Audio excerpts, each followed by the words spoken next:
What's cracking, big dogs? Welcome, Bike, to the channel. Welcome, Bike, to probably the last waiver wire video of the year because it's officially chip week. It's officially chip week. Thus, we don't give a fuck about the waiver wire next week. Here's the thing. While we're on the subject of chips, Doritos just announced that they will be bringing back the 3D Doritos.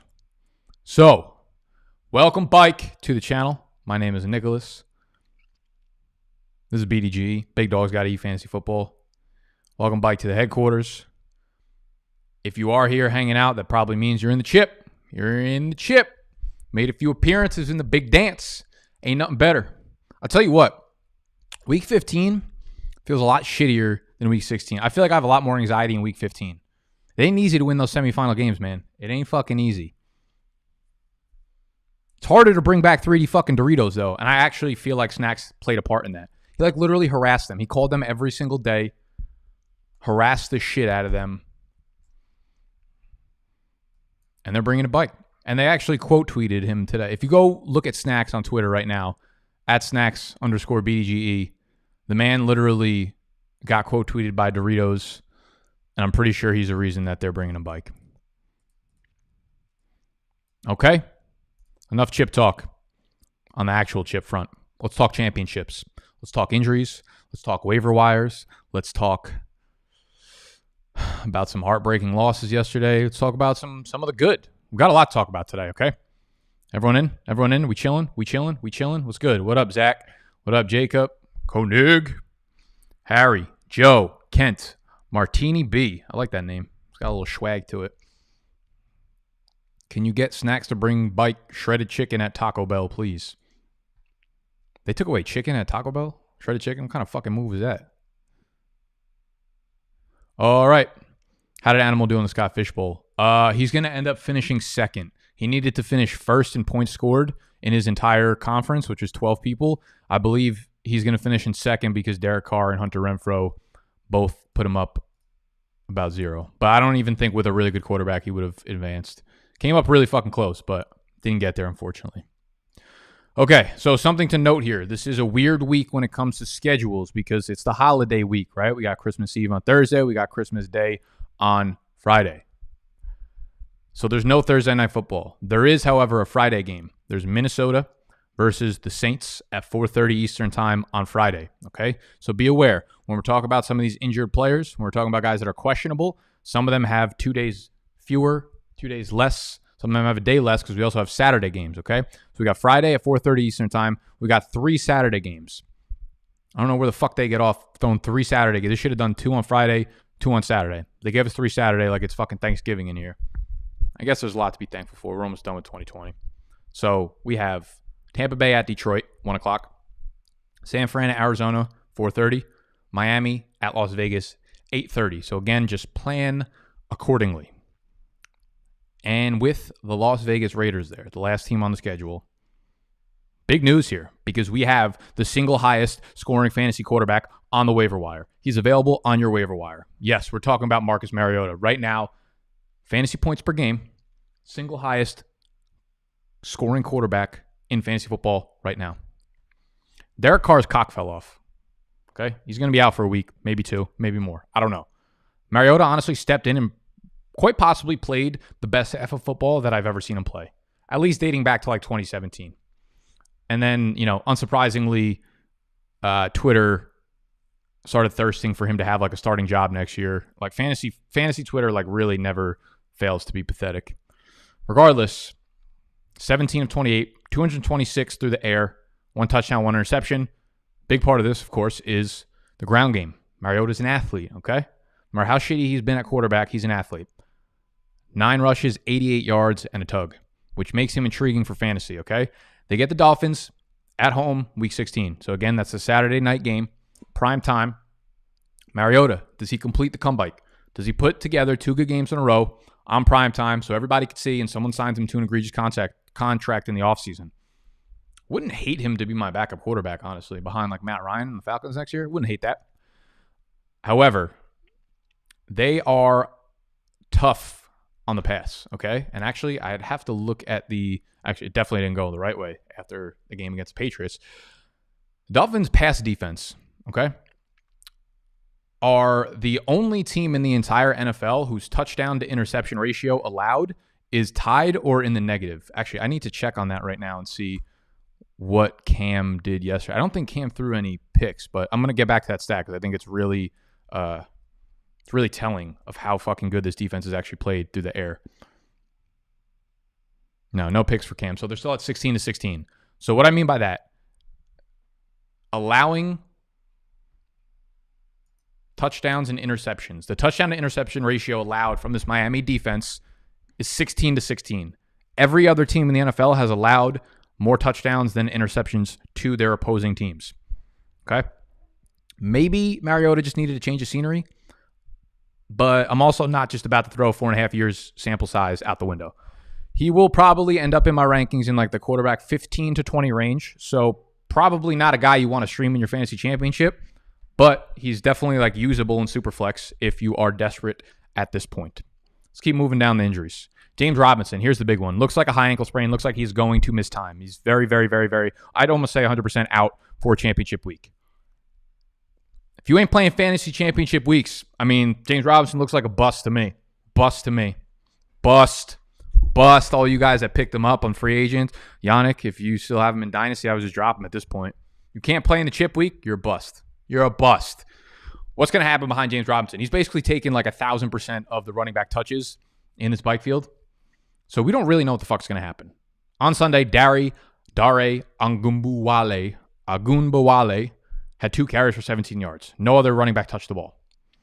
They play Chicago next week, so it's not a matchup we're excited about. Maybe it's Devine Ozigbo, because Devine Ozigbo was the guy who got some touches a couple weeks ago. They did come out and say that James Robinson was probably getting a little bit worn down, and they're starting to move the touches around to other running backs a little bit, but that means like James Robinson gets 20 and the other running backs get like 3, so we still don't have an idea of who takes over. Regardless, I feel like it's going to end up being some kind of committee in a terrible matchup on a bad offense, okay? So the way I'm looking at it, there's nobody I'm going to be starting in this backfield, unfortunately. So it's a big hit to you James Robinson owners, man. Luckily, there are some other injuries on the waiver wire at running back, so y'all can pick up a few plug-and-play guys here. I do want to talk about the Saints receivers for a second, though. Michael Thomas, out indefinitely. Emmanuel Sanders led the team in receiving yards. 5 targets, 4 catches, 76 yards thanks to a 51-yard catch. Drew Brees looks like he literally has a piece of spaghetti for an arm at this point. Traquan Smith, I believe, came up on the injury report afterwards with an ankle injury. So it's possible that they're down Michael Thomas and Traquan Smith, which obviously makes Sanders and Kamara kind of and Jared Cook kind of like a target funnel there. So Sanders led the team with receiving yards. Kamara led the team in targets with 6 of them. They get the Vikings' brutal secondary, a team that just allowed 33 points to the Bears. And that's mostly in thanks to David Montgomery, obviously, but still. They're still bottom 5 in the NFL in terms of fantasy points allowed to the wide receiver position. So Sanders is going to be a viable flex play next week against the Vikings. Although it's kind of hard to trust anyone at all. Like, I don't feel good about it, but I think he's definitely someone that you can get into your lineup because there's no one else there. CEH. My guy twisted his back and his hip. He's twisted all types of shit. Like, he was playing Twister, and my man was trying to win, okay? That's what it looked like. He was not coming out of that Twister game with an L. So he's got like an ankle. He's got a hip. He was tackled in like an awkward position. All we know, he's definitely out until the end of fantasy football, right? He's probably out until the NFL playoffs start, best case scenario. Le'Veon Bell filled in. Now, Le'Veon Bell's been fucking terrible this year, okay? Le'Veon Bell's been really bad, but he played well in this game, and we know the situation. I don't have to explain this to you. In the Kansas City Chiefs offense behind Patrick Mahomes, 15 carries yesterday, 62 yards, got into the end zone, 1 catch for 14 yards. I thought Le'Veon Bell kind of got banged up at the end of it, but I haven't heard anything since. So it seems like it's not anything serious, but keep an eye on reports there because Darrell Williams would be the bike up to the bike up here.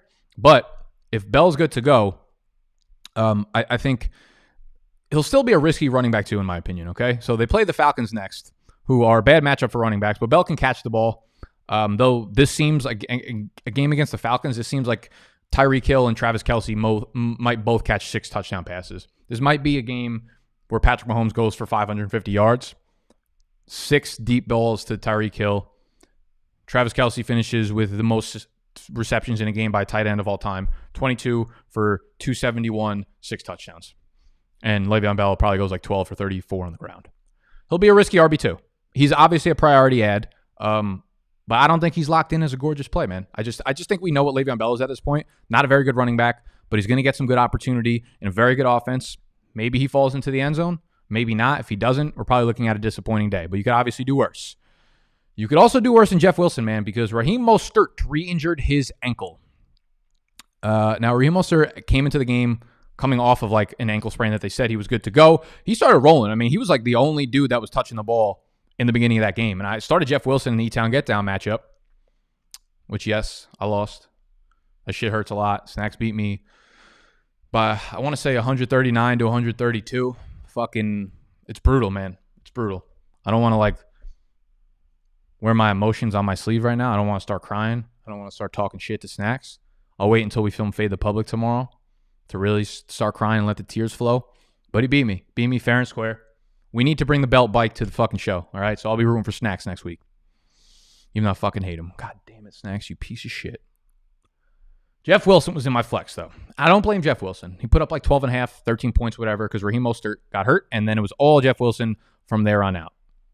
Ended up getting into the end zone. I want to say he saw like 14 carries or something, ran pretty well on it, and he'll be the guy going forward if Mostert is out, okay? They play at Arizona. 16 carries for 60 yards. That's what he did. He got the goal line carries. He didn't catch a single pass, but he was targeted 4 times. He was targeted 4 times. Coleman got 3 carries, 0 targets. McKinnon got 0 carries, 2 targets. Okay? So behind him, they've got like a mess of some breather backs, okay? And I don't expect either of those guys to be heavily involved. They like Jeff Wilson a lot, and he's shown already that he can handle the load. He's going to get a lot of valuable touches, the ones on the goal line. So I'm going to be all in on Jeff Wilson next week if Raheem Mostert is ruled out. Even if he's not ruled out, like he's going to be far, far less than 100% going into the game. And I think you could probably roll with Jeff Wilson as a nice flex play. Now, Jeff Wilson, just like Le'Veon Bell, well, I'm probably making up lies about Le'Veon Bell, who's not actually injured, but Jeff Wilson is actually injured, okay? Or he got banged up a little bit, dealing with an ankle and hamstring injury. 49ers say he is fine after the hamstring issue. We tend to agree in his high, this is from profootballdoc.com. We tend to agree in his high ankle sprain seems very mild. He did have a high ankle sprain earlier in this year. His hamstring strain from late in the game is hard to judge, but we will see if he's going to play in week 16. I think Jeff Wilson is fine, but obviously stay very close to the reports on this one. Damien Harris was a really random not healthy scratch, but a really random sit in this one. I didn't even know he was like banged up at all. Sonny Michel, 10 carries, 74 yards. He actually didn't look terrible, which is like the first time in about 3 years since they drafted him. But you don't want anyone in this offense, man. If Harris is in play next week versus the Bills at home, I think you can maybe flex him. But like, god damn, I'm shocked that they didn't sit Cam yesterday. I'm shocked that they didn't bench him. If they had like anything resembling an NFL quarterback at this point, Cam would be benched. And if Cam's benched, like I don't want to trust anything on that fucking backfield they got going on for the Patriots. I think those are mostly injuries. I do think Nick Mullins is probably out for next week, but like Nick Mullins, CJ Beathard, is there really like a fucking difference at this point? It's just like the Spider-Man meme between Mullins, Jimmy Garoppolo, CJ Beathard, whatever the fuck his name is. George Kittle, maybe he's back. I don't know. Like I'm not going to sit here and pretend like I know what the fuck he's doing. Him and Kenny Golladay are enjoying their vacation together. I tweeted this out earlier. I was like, what resort do you think Kenny Golladay is staying at for his vacation? Because at this point, he ain't doing shit. He's enjoying his life. And the Golladay Inn was probably the best answer I heard, even though I feel like I've probably heard that many times. It just worked much better in this situation because I was asking what resort he stayed at. But okay, let's move on. Guys that are good to go. Guys that you might have heard were banged up, but were fine, finished the game. Stephon Diggs with the foot. He got like carted off, but he's good to go. DK Metcalf came out of the game for a second. Also good to go. Cam Akers. Let's talk about Cam Akers. Obvious letdown day here by Akers. But the Rams lost to the fucking Jets. And I don't know what was more heartbreaking. The Rams not going, or the Jets not going 0-14, or Animal not going 0-14. I mean, personally, to me, obviously, I'd much rather see Animal just go fucking completely winless. Maybe even carry it into next year. But the Jets, like, how fucking dumb do you need to be? If you're not going to fire Adam Gase after this, he's there forever. He's locked in. His tenure is going to be 10 years. Adam Gase, congrats on the job security, my friend. So now, as long as the Jags lose out, they will get the number 1 pick, and they will get Trevor Lawrence. Although, Justin Fields, there are plenty of good quarterbacks still left in the draft. Trevor Lawrence was fucking Trevor Lawrence. So Cam Akers, they lose to the Jets. He ran efficiently. He had a bunch of fantasy points, called back, touchdowns, big runs, whatever. Should have been a very big day. Akers left the first half with an ankle injury. Like, as soon as that shit popped up, everyone was like, oh, fuck. And he missed a lot of the first half. But he came back into the second half. He played 88.5% of the snaps in the second half. I'm going to throw up some usage statistics on Mr. Cam Akers right here for you. Over the last 2 games, Cam Akers has handled 92% of Rams running back carries and has a reasonable 10% target share. His percentage of backfield carries over opportunity over the last 3 weeks, 78%, 94%, 88%. Y'all could see it on thy screen. He is averaging 24 opportunities per game, while Henderson and Brown are both at less than 3.5 per game. Utilization report from week 15. This is with him missing time, with him injured, with him in the locker room. He got 84% of the running back carries, 48% of the routes run, 61% of the snaps. Again, he left. 50% of the short down distance, 100% of the carries inside the 5-yard line, et cetera, et cetera. 57% of the no-huddle snaps, which is good to see. So hopefully the Rams are in a bounce-bite game next week, because they play – who the fuck do they play? I believe they actually play the Seahawks or the 49ers. Am I just making shit up? Rams play the Seahawks. They play at the Seahawks. Cam Akers, again, the utilization and everything there just screams that you have to have him in. You have to have him in. Is this real blurry right now? Is the camera coming in super blurry? Like, how's the quality of this video right now? Because through my software, it looks fucking fantastic. But when I look on YouTube, it looks kind of shitty, man. Looks kind of shitty, man. I feel disrespected. No, it's fine. Oh, I look beautiful? Thank you. Thank you. Camera crisp. Hell yeah, like them 3D chips, baby. Okay, let's continue moving down my list. So, other guys, again, that I said not to worry about for next week: Cam Akers, DK Metcalf, Stephon Diggs. Speaking of Stephon Diggs, they play the Patriots next week. Stephon Gilmore is going to be out for that game. Non-contact knee injury. Sounds serious. They play the Patriots. Patriots play the Bills. Stephon Diggs, high-end wide receiver 1, locked and loaded. Another cornerback that got hurt this weekend, Carlton Davis of the Tampa Bay Buccaneers. Okay? I know he hasn't been good, and everyone's going to remember the game that he had against Tyreek Hill, but so I was like a whole family just stopping and looking at me right now. I'm like a fucking clown here. I'm like in a circus. Prior to that, Carlton Davis was easily their top cover cornerback. He actually might end up being a Pro Bowl cornerback, and there's a very good likelihood, very high likelihood that he ends up being a Pro Bowl cornerback this year. So yes, he's gotten embarrassed on national television, but he's good more often than he's not. He pulled a groin and could not return to the game. Usually a groin is something that you'll miss a week with. So monitor those reports quickly, pretty fucking in-depth. And the reason I bring it up is because Marvin Jones, man. Marvin Jones went 16 straight weeks without a 100-yard receiving game. He now has 2 in his last 3. Again, the Lions play the Bucs in Week 16. This is a Saturday game. They have allowed the second most fantasy points, the Buccaneers, 2 wide receivers over the last 5 weeks. They're allowing a shit ton of quarterback success and wide receiver success. And again, they might be without their top cornerback in Carlton Davis. So you've got to feel pretty fucking good about Marvin Jones being in your lineup next week. Okay? Y'all know what time it is. Y'all know what time it is. I've got some good segments coming up for the rest of the show. I really went in deep today. Took a fucking Adderall and then we went down many rabbit holes, many Addy holes, we'll call it. Did that work? Bitch.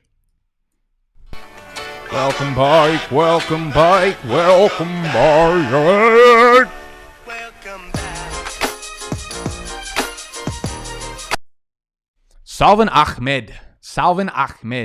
Now, the Miami Dolphins bike field is wildly interesting to me, okay? Let's throw this tweet from Cameron Wolf, one of the beat reporters in Miami, up on the screen for you. Come on, Nicholas. You're better than this. Be prepared. Fucking do it for a living. Y'all should fire me. Salvon Ahmed becomes the Dolphins' first 100-yard rusher since December 2018. Kalen Ballage, what a fucking duo of names. 31-game streak ended, and a great time for it. Matt Breida, 14 yards away from joining him and making it 2 100-yard running backs. That's pretty impressive, actually. So this is what's crazy, man. I'm gonna throw this thread up on the screen as well, because I want to talk about the situation a little bit more, rather not just from a season-long standpoint, but from a dynasty standpoint as well, and just like the Miami Dolphins overall. So discounting weeks 1 and 2, because I think at the beginning of the year, like we as well as the team, like didn't know what we were going to get from Jordan Howard, from Matt Breida, from Myles Gaskin. Like we didn't know who the guy was. So I discounted weeks 1 and 2 when it was a complete timeshare there. From weeks 3 through the rest of the season, in games where Myles Gaskin has been active, he's averaged 22 opportunities a game. So we're talking about carries plus targets.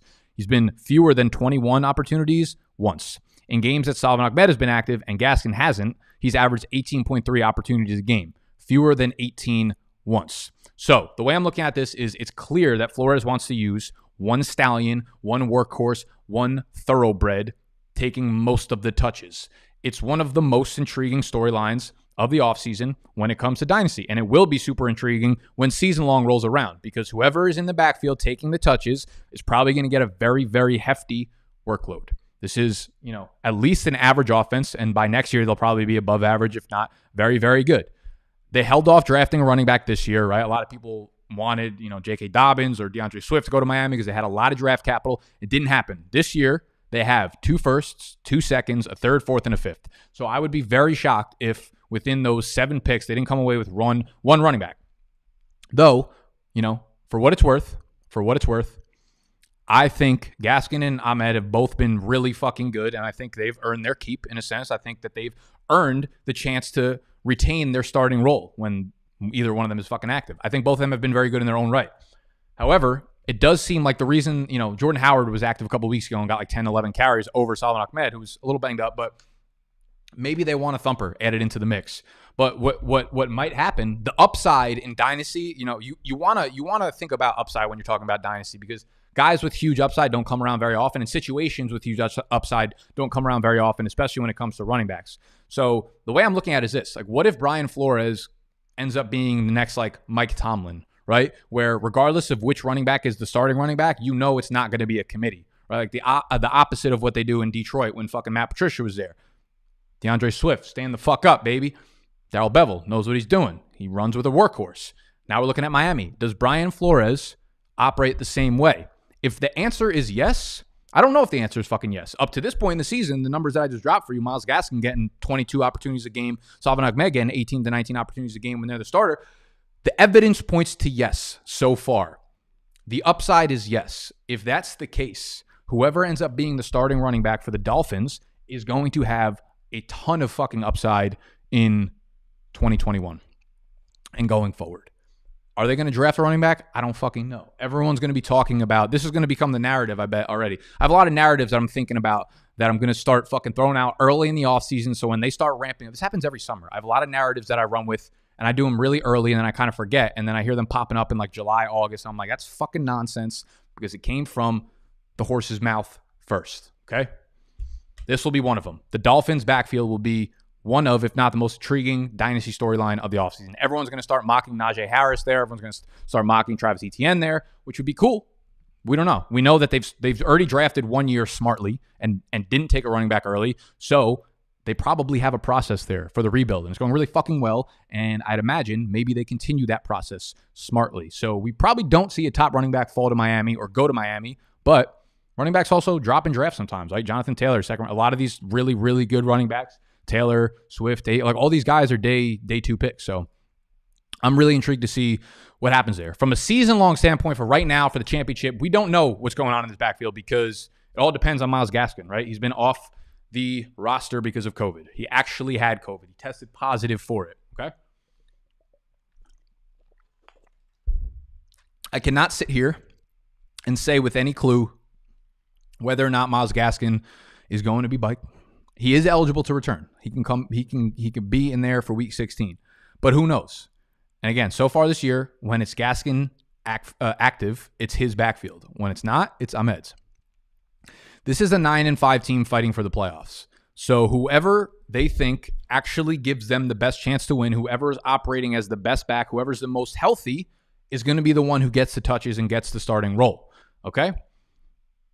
We don't know, though. This is one of those things you're going to have to keep an eye on reports super closely. Both of them have to be owned because whoever is the starter is probably going to get the 20-plus touches in this one. Monitor the situation very, very, very, very closely. Okay? Welcome, Bike, to Brandon Cooks. Led the Texans wide receivers, very important point there, in snaps, in targets with 7, catches with 6, yards 59. Hansen and Kiki both scored, unfortunately, for Cooks owners.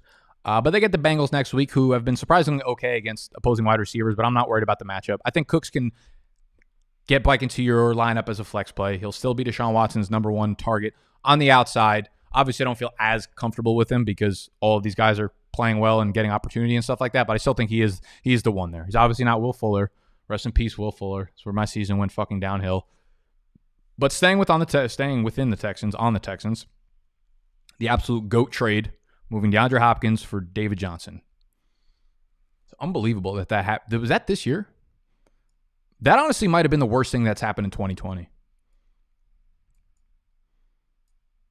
Bill O'Brien, how do you feel? You did the worst thing that happened in 2020. You did it, Bill.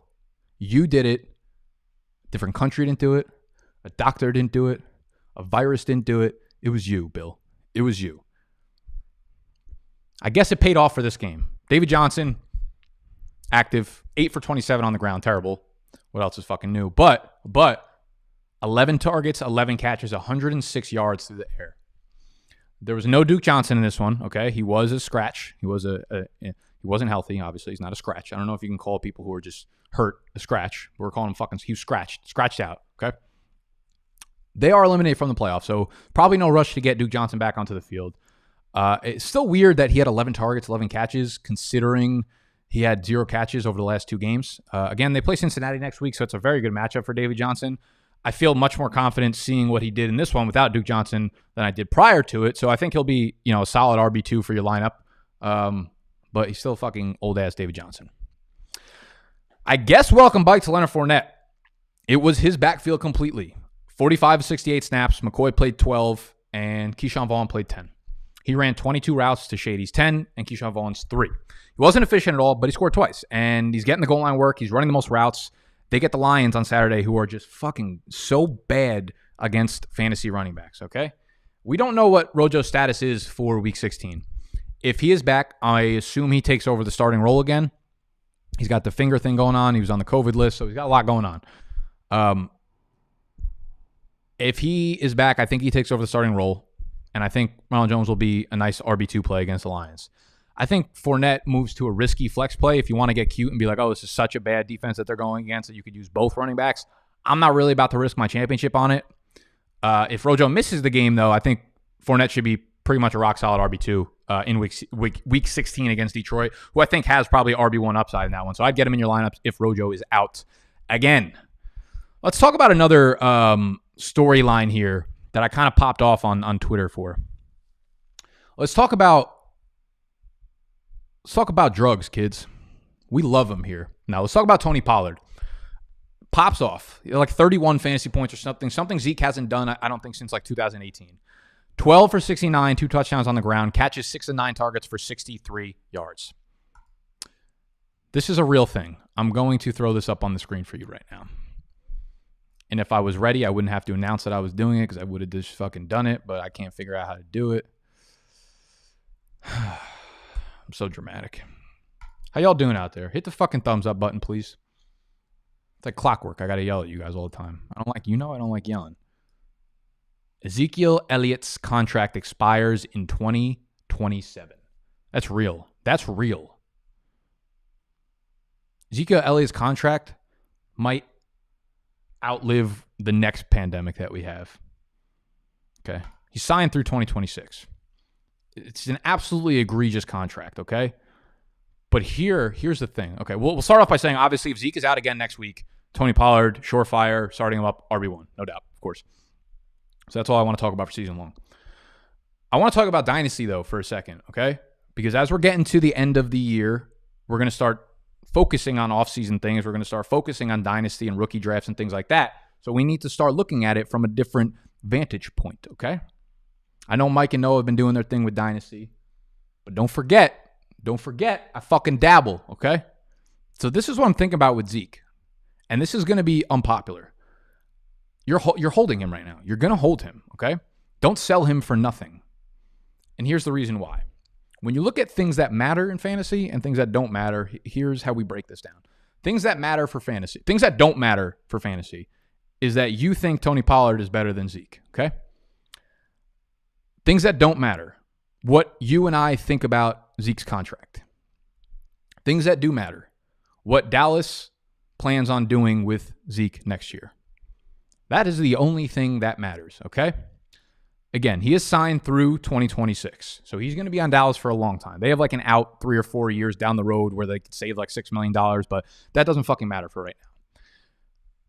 Before Dak Prescott went down, Zeke was very fucking good for fantasy, okay? 5 games, 26.2, 19.2, 14.8, 14.5, 23. That is 19 half PPR fantasy points per game, which right now would be the RB4 in fantasy.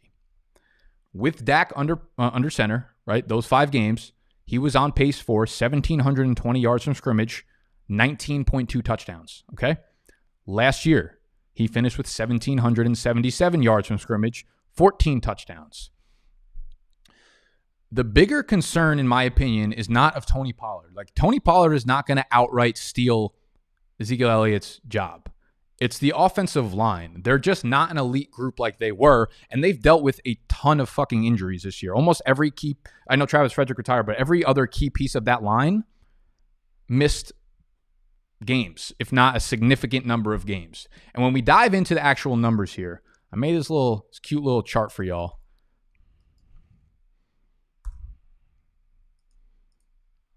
Jamal.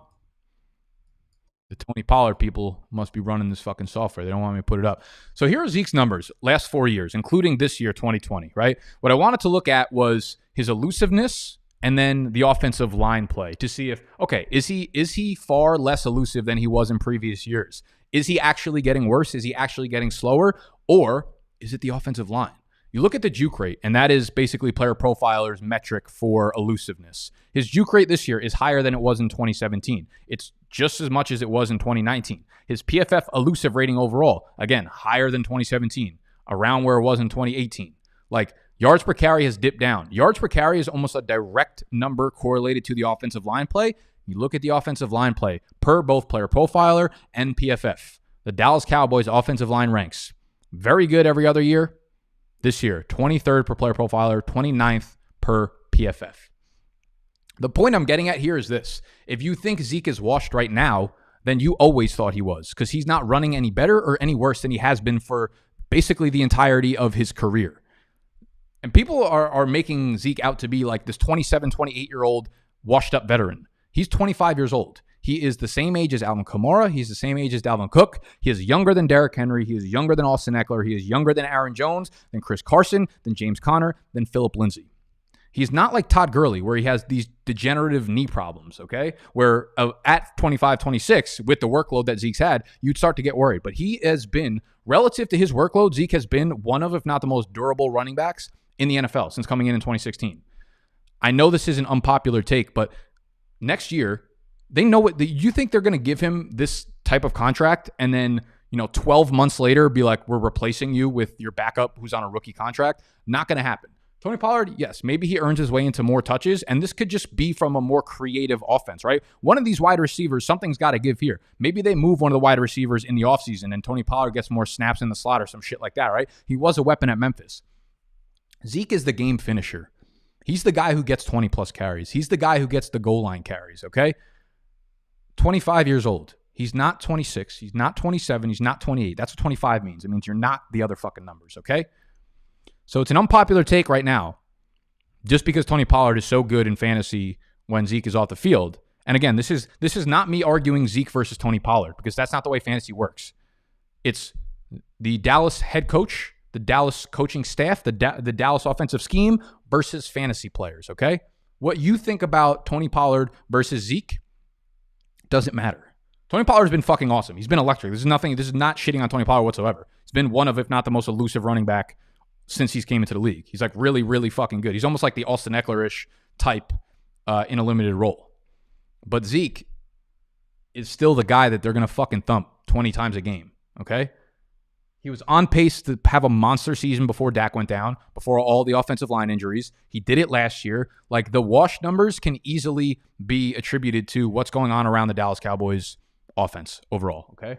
So if you own Zeke, you're not selling him at a very low point right now. If you sold him, 8 weeks ago, 10 weeks ago, where like his value was still very fucking high, that's fine. I'm not saying like he's someone that you must fucking have on your team. He's obviously not like a top 5 pick in dynasty startup drafts anymore. But I think his value is going to plummet really, really, really, really low to the point where you're still getting a low-end RB1 for the next like 2 years, 3 years. And I think that's something worth almost trading for this offseason, okay? So that's my fucking bit. It's my fucking bit because everyone's just going nuts about Tony Pollard. Great player, really exciting, but it doesn't matter. All that matters is how they want to use Zeke going forward. David Montgomery is the last guy I'm going to touch on. He will be one of the most polarizing offseason debates this year. You can already tell. You could already tell the arguments are going to start early, and they're going to be fucking often when it comes to David Montgomery. It is the people who love the athletics in terms of the measurements and things like that, and then there will be people who are like, Tariq Cohen was hurt, and that's where all the opportunity came from. If they add anything into this backfield, like he's getting an unbelievable amount of opportunities right now, but he's not just been a volume play. He's been wildly fucking efficient.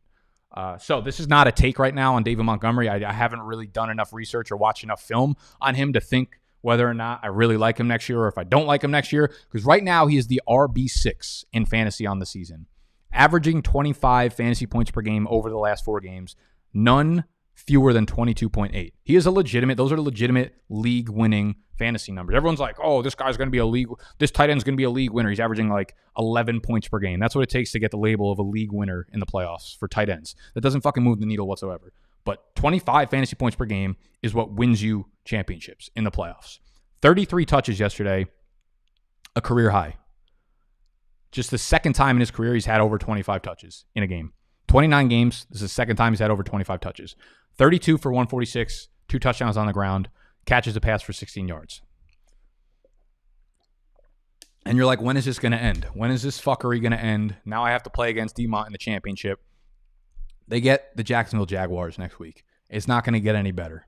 Well, it'll continue to get better for DeMont owners. It'll keep getting worse for people playing against him. Jacksonville, number 3 in fantasy points allowed to the running back position on the year.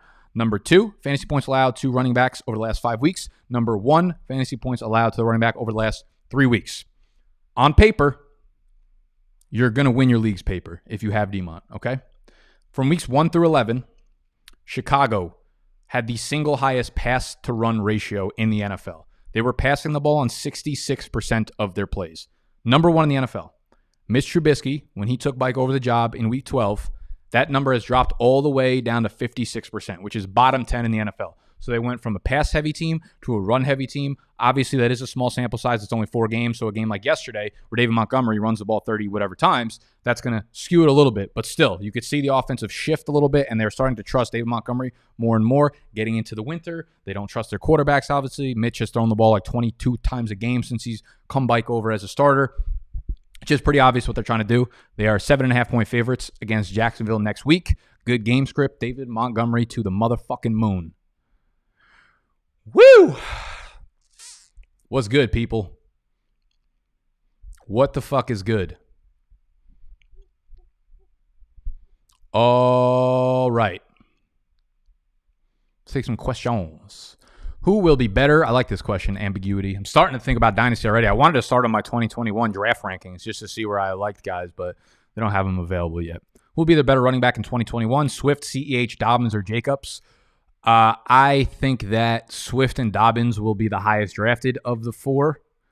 I think both of those guys will go wildly close to each other when it comes to ADP. I think both of them will probably end up being like in the... Here's what's going to happen. Swift and Dobbins will start the offseason as high-end second-round picks in like the 12 to 16 range. They will continue to move up as things happen in those teams. And I think you'll start getting people who get cute, and like Swift and Dobbins, you'll see in some of the drafts start to go as high as like 6, 7, 8. That will be the roller coaster trend of these rookie running backs. I trust Jacobs the least out of those guys. CEH is going to be an interesting case study as well. I think he'll be a really polarizing player to argue about for next year. So I think CEH drops into. I think CEH and Jacobs will probably be right near each other in the back end of the second round, maybe early third round. Probably more so back end second. But I think Swift and Dobbins will probably settle in like the 8 to 12 range in redraft next year.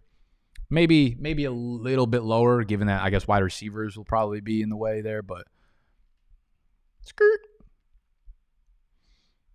Was good. Hello.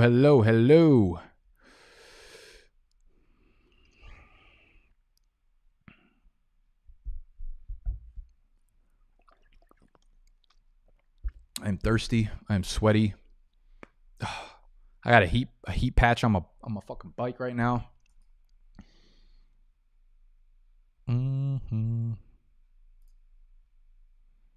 Skirt.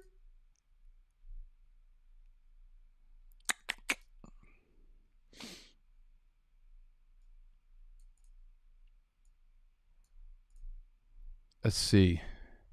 Keenan, Allen, or Kittle for 2021 keeper. What do y'all think? I'll probably take Keenan Allen there, man. I just think him and Herbert are going to do some fucking magic for the next couple of years. How high does Justin Jefferson go next year? High. Very fucking high. I would say the latest I think he'll start. When all is said and done, I think Jefferson, the latest he'll go is early third round. So maybe like the 3-1, 3-2. I think he'll settle in to like the back end of the second round, though.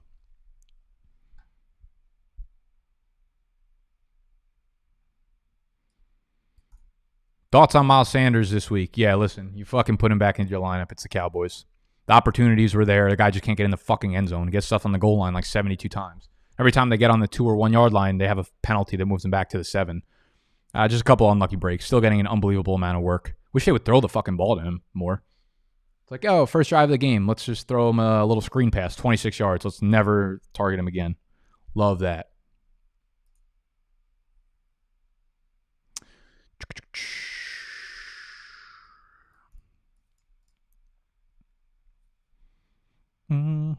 Pollard this week again, absolutely. DJ Moore, Jalen Hurts. I don't know. I can't do sit starts already. I'm still thinking about recapping this weekend. I don't know the matchups. I don't know the cornerback wide receiver matchups.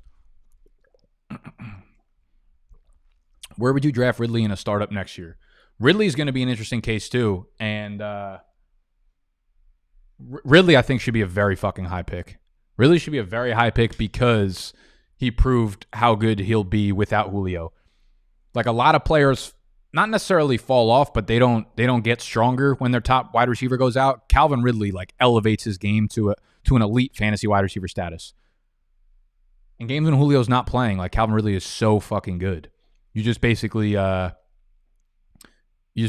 him in for 6 for 100 and probably a touchdown almost every fucking game. So yeah, I don't know. I don't know many wide receivers that I would place above him in startup drafts. The only thing working against him realistically is that he came in as an older prospect. So he'll be like 26 when a lot of these like young guys, like, you know, you'll be siding between like Calvin Ridley or like Justin Jefferson, CeeDee Lambs, and those guys are like 21. So, well, I think you'll get better out of the gate production with Ridley. It's kind of like a longevity thing, you know, who would you rather have on your team longer?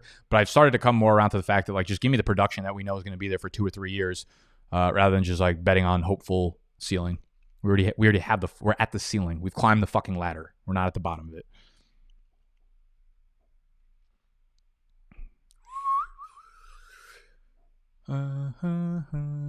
I'm going to make a free agent video.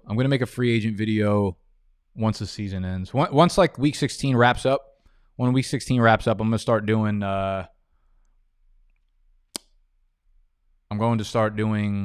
things looking forward a little bit, obviously, like Dynasty, Rookie. I'm going to do probably like top 5 or 10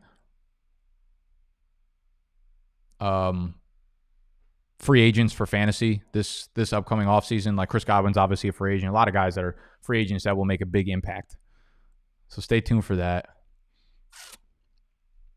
A.J. Brown, top 5 wide receiver in redraft next year. What do you think? Let's see. We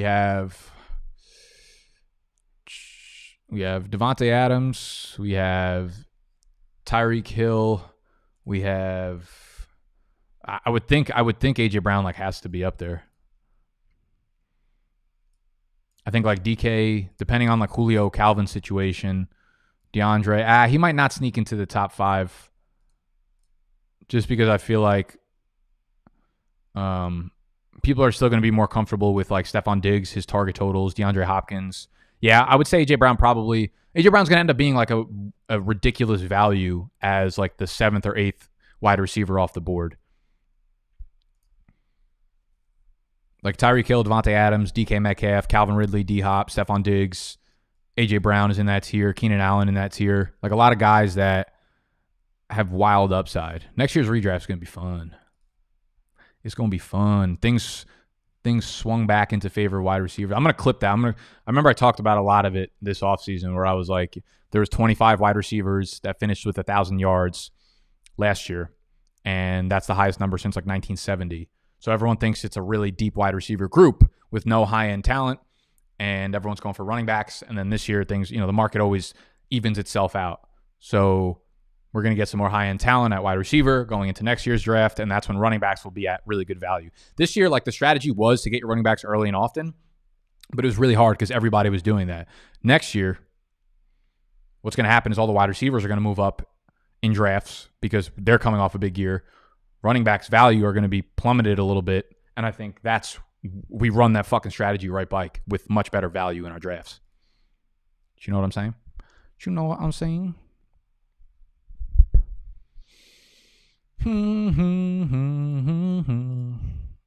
For injury updates, here's what I would do, guys. Obviously, like I'm only technically a doctor, so what I want you to do, go follow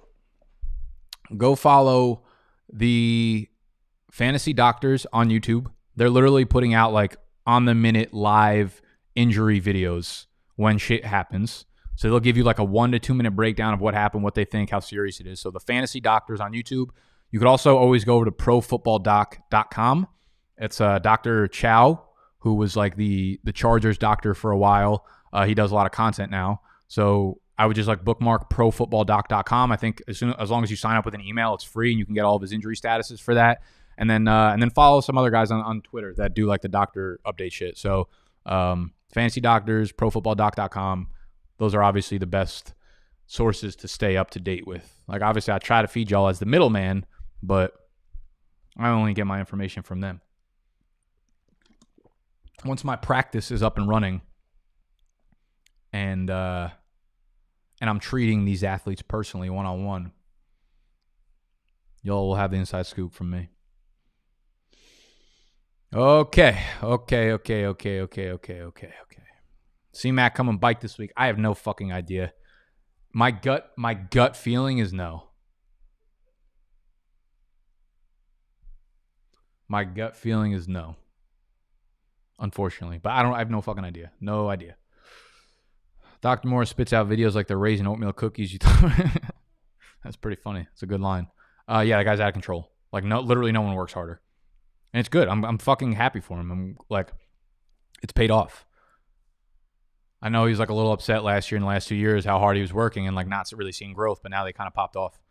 And it's a testament to how fucking hard that man is working. Book 2 Super Bowl stoked, all thanks to this guy. Yeah, don't thank me. Don't thank me, please, because I make plenty of terrible fucking decisions and give plenty of terrible advice. So I don't want to get yelled at for things I say. I just want to do the yelling. But y'all did. I mean, you made the fucking sit-start decisions all year, et cetera, et cetera. But I mean, I appreciate the thank yous, but I would thank you, Bike, for doing well. Up 29.63. My opponent has Big Ben left. Do you think I've secured a dub? I mean, I would feel pretty fucking good. Yeah. What has Big Ben topped that number maybe once this year? I'm in a league up 50 right now, and my opponent has Big Ben and Chase Claypool. So I'll be rooting along with you for a dud game from Ben. JT, redeem his high draft spot. Where you rank him now with the other running backs? I think he'll be in that exact tier with we honestly might see another fucking huge run of running backs next year and redraft too. The first 2 rounds are going to be fucking stacked. Good touch on the BDGE MTV typeface hoodies, by the way. Yeah, those things are fucking clean. I love those. I got, I think, like 3 of them sampled coming my way, but I haven't got them yet. I'm pumped to get them, though. Miles Sanders this week. Yes, sir.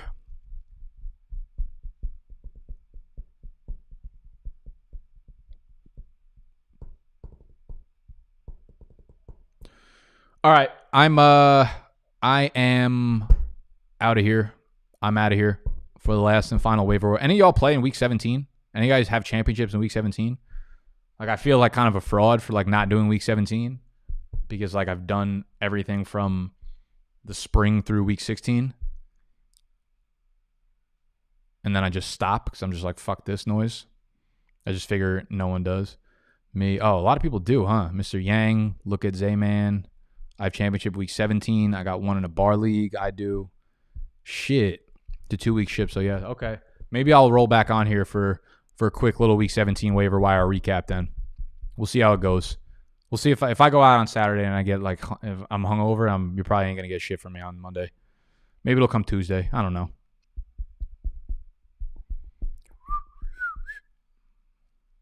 All right, y'all. I'm out. Hit that thumbs up if you enjoyed. Subscribe to the channel if you're new. Subscribe to the podcast if you're listening via the ear holes. Leave a rating and review. That would be fantastic. And good luck in y'all's championships. I'll see y'all. Actually, I don't know if I'll see y'all tomorrow because we're not doing a rest of season rankings video. But you will. Ooh, hey. How you doing?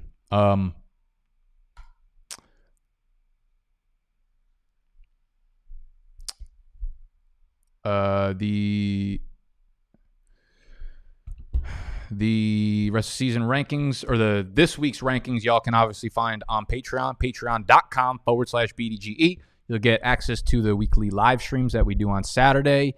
We will, what the fuck will we do? Sorry, I got a text message and now I'm just not focused anymore. Skirt. Okay, sorry. I'm out. I love you. I really do. Except for some of y'all. I hate y'all.